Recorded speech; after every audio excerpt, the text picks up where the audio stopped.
In this video, I'm going to show you how you can use filters to filter your orders. So we're here in our orders section and we're looking at our sales, and I'm going to create a filter to filter the orders that I want to look at. So to do that, I'm going to click here on filter and I'm going to create a new view.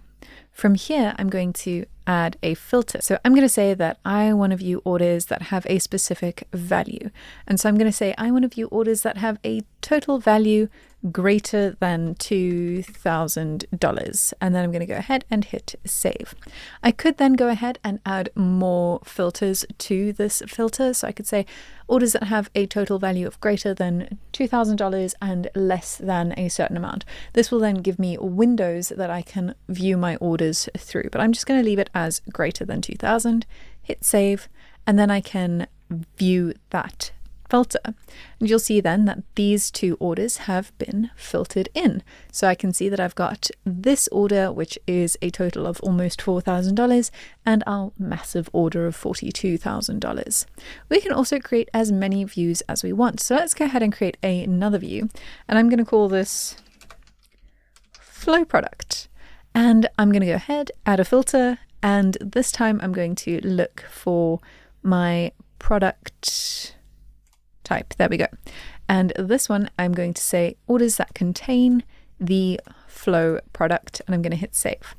Again, you can add extra filters to this view, but I'm just going to leave it as is and hit save.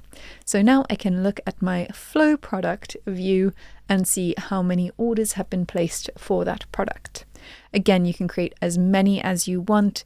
And if you look at the filters, you can really get very specific with which kind of filters you want to use. And just for an example of how you can get a little bit more specific, the only example I can think of is more than, less than, little groups of money. We're going to say orders that have a total value less than $100. Actually, let's make it $300 because I can't remember the value of these products. So less than $300, but I'm going to add an extra one with a value of orders that have a total value greater than 100. And I'm going to hit save. So we'll just say this is 100 to 300. And then I'm going to go ahead and save that. Now, if I apply that view, I'll be able to see all of the orders that exist within that specific filter. So that is how you can use filters to organize your orders in the system. In the next video, I'm going to touch briefly on abandoned orders. I'll see you there.